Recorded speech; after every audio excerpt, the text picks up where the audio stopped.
بسم اللہ الرحمن الرحیم۔ سائل نے سوال کیا کہ رزق کے بارے میں ہمارا عقیدہ کیا ہے؟ کیا رزق اللہ کی طرف سے پہلے سے مقدر ہے اور اس میں نہ کمی ہو سکتی ہے نہ زیادتی، یا یہ انسان کے ہاتھ میں ہے، یا یہ دونوں کے درمیان ہے؟ اور جو شخص حرام کمائی سے مالدار ہوتا ہے وہ کیا ہے؟ کیا وہ بھی رزق شمار ہوتا ہے یا کچھ اور؟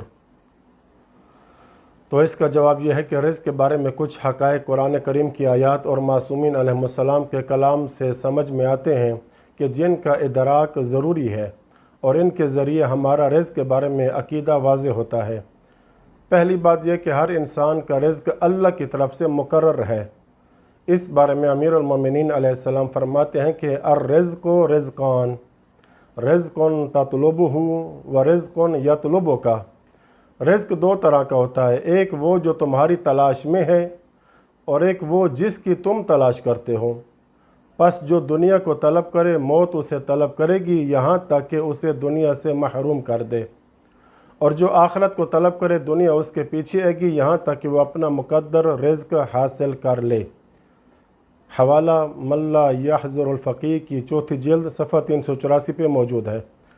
امام زین العابدین علیہ السلام فرماتے ہیں کہ ہر روح کے لیے اس کا معلوم اور تقسیم شدہ رزق مقرر کیا ہے، جس میں نہ کسی کمی کرنے والے کی کمی کرے گی اور نہ کسی زیادتی کرنے والے کی زیادتی اس میں اضافہ کرے گی۔ دوسری بات یہ کہ رزق بندوں کے درمیان مختلف ہے اور اللہ ہی اسے تقسیم کرتا ہے، کیونکہ وہ اپنے بندوں اور ان کے حالات سے باخبر ہے۔ سورہ بنی اسرائیل کی آیت نمبر 30 میں فرماتا ہے ان ربک یبسط الرزق لمن یشاء ویقدر انہ کان بعبادہ خبیرا بصیرا۔ یقیناً تمہارا رب جس کے لیے چاہتا ہے رزق کشادہ کرتا ہے اور جس کے لیے چاہتا ہے تنگ کرتا ہے، بے شک وہ اپنے بندوں سے خوب باخبر اور دیکھنے والا ہے۔ سورہ نحل کی آیت 71 میں فرماتا ہے واللہ فضل بعضکم علی بعض فی الرزق، اور اللہ نے تم میں سے بعض کو بعض پر رزق میں فضیلت دی ہے۔ یہ تھی دوسری بات۔ اب تیسری بات یہ کہ بعض بندے ایسے ہیں جن کے لیے دولت نقصان دہ ہوتی ہے۔ اللہ فرماتا ہے سورہ شورى آیت 27 میں وَلَوْ بَسَطَ اللَّهُ الرِّزْقَ لِعِبَادِهِ لَبَغَوْا فِي الْأَرْضِ وَلَكِنْ يُنَزِّلُ بِقَدَرٍ مَا يَشَاءُ، اور اللہ اگر اپنے بندوں کے لیے رزق کشادہ کر دیتا تو وہ زمین میں سرکشی کرتے، لیکن وہ ایک اندازے کے ساتھ نازل کرتا ہے۔ چوتھی بات یہ کہ رزق کی کمی اور زیادتی بندوں کی آزمائش کے لیے ہوتی ہے، جیسا کہ نہج البلاغہ میں خطبۃ الاشباح امیر المومنین علیہ السلام فرماتے ہیں کہ اللہ نے رزق کو مقدر کیا ہے، اسے کبھی زیادہ اور کبھی کم کیا، اور تنگی و کشادگی کے ساتھ اسے تقسیم کیا تاکہ جسے چاہے تنگ دستی سے آزمائے اور دولت مندوں اور فقیروں کو شکر اور صبر کے ذریعے سے آزما سکے۔ پانچویں بات یہ کہ رزق اللہ کے ذمہ ہے، اور یہ یقینی بات ہے۔ اللہ خود فرماتا ہے سورہ ہود آیت 6 میں وَمَا مِن دَابَّةٍ فِي الْأَرْضِ إِلَّا عَلَى اللَّهِ رِزْقُهَا، زمین میں کوئی جاندار ایسا نہیں جس کا رزق اللہ کے ذمہ نہ ہو۔ امیر المومنین علیہ السلام نہج البلاغہ خطبۃ الاشباح میں فرماتے ہیں کہ عیالہ الخلائق ضامن ارزاقہم، ساری مخلوق اس کا کنبہ ہے اور اللہ نے ان کا رزق اپنے ذمہ لیا ہے۔ امام حسن عسکری علیہ السلام فرماتے ہیں کہ تحف العقول صفحہ 499 پہ یہ روایت موجود ہے۔ مقرر شدہ رزق تمہیں فرض شدہ عمل سے غافل نہ کرے۔ چھٹی بات یہ کہ رزق بندوں کے ذریعے پہنچتا ہے۔ اس بارے میں امام صادق علیہ السلام سے ابو عبیدہ نے عرض کیا کہ میرے لیے دعا کریں کہ میرا رزق لوگوں کے ہاتھوں نہ ہو، تو امام علیہ السلام نے فرمایا اللہ نے مقدر ہی ایسے کیا ہے کہ بندے کا رزق دوسرے بندوں کے ذریعے سے ہو، البتہ دعا کرو تمہارا رزق نیک بندوں کے ہاتھوں پہنچے، کیونکہ یہ خوش بختی ہے، اور بدکاروں کے ہاتھوں سے نہ ہو کیونکہ یہ بدبختی ہے۔ اس کا حوالہ تحف العقول صفحہ 362 پہ یہ حدیث موجود ہے۔ 7ویں بات یہ کہ رزق کے حصول کے لیے اپنے اصول ہیں۔ سخت محنت کرنا ضروری نہیں کہ زیادہ رزق دے۔ اس بارے میں امیر المومنین علیہ السلام الکافی کی 5ویں جلد میں فرماتے ہیں کہ کتنے ہی لوگ سخت محنت کرتے ہیں مگر تنگ دستی میں رہتے ہیں، اور کتنے ہی معتدل طلب کرنے والے ہیں جن کی قسمت ان کا ساتھ دیتی ہے۔ اور فرمایا جان لو کہ اگر کسی بندے کی چالاکی کمزور ہو اور حیلہ گری ناکام ہو تو بھی اس کا رزق کم نہیں ہوگا، اور اگر اس کی تدبیر مضبوط ہو تو بھی وہ اپنے مقدر سے زیادہ رزق نہیں پائے گا۔ 8ویں بات یہ کہ بعض احمقوں کو رزق میں وسعت دی جاتی ہے تاکہ عقل مند نصیحت حاصل کریں۔ کتاب تہذیب الاحکام کی 6 جلد میں امام صادق علیہ السلام کی ایک حدیث جس میں فرماتے ہیں کہ اللہ نے احمقوں کو مالدار بنایا تاکہ عقل مند عبرت حاصل کریں اور جان لیں کہ دنیا کا مال محنت یا چالاکی سے نہیں ملتا۔ 9ویں بات یہ کہ طلب رزق میں اعتدال کی تاکید کی گئی ہے۔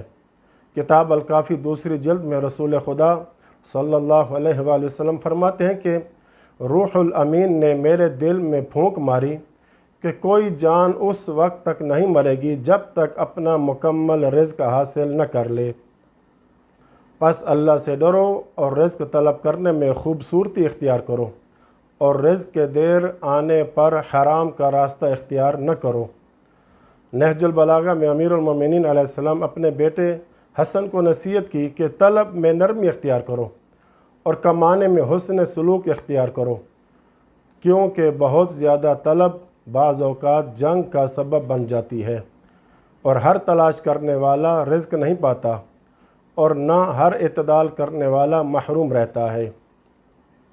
10ویں بات یہ کہ رزق اپنے صاحب کو ڈھونڈ لیتا ہے۔ مکارم الاخلاق میں پیغمبر اکرم ارشاد فرماتے ہیں کہ اگر ابن آدم رزق سے اس طرح بھاگے جس طرح موت سے بھاگتا ہے تو بھی رزق اسے آ کر پکڑ لے گا۔ 11ویں بات یہ کہ مومنوں کا رزق ایسے راستے سے آتا ہے جس کا وہ گمان بھی نہیں کرتے۔ کتاب الکافی کی 5ویں جلد میں امام صادق علیہ السلام کی حدیث جس میں فرماتے ہیں کہ اللہ نے مومنوں کے رزق کو ایسے راستوں سے مقدر کیا ہے جہاں سے وہ امید نہیں رکھتے۔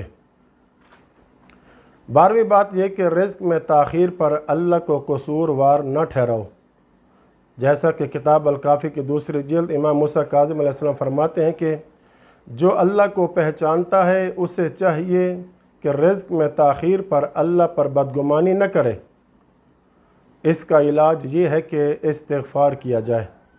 کتاب عیون اخبار و رضا کی 2 جلد میں حدیث رسول ہے جس پر رزق میں تنگی ہو وہ اللہ سے استغفار کرے۔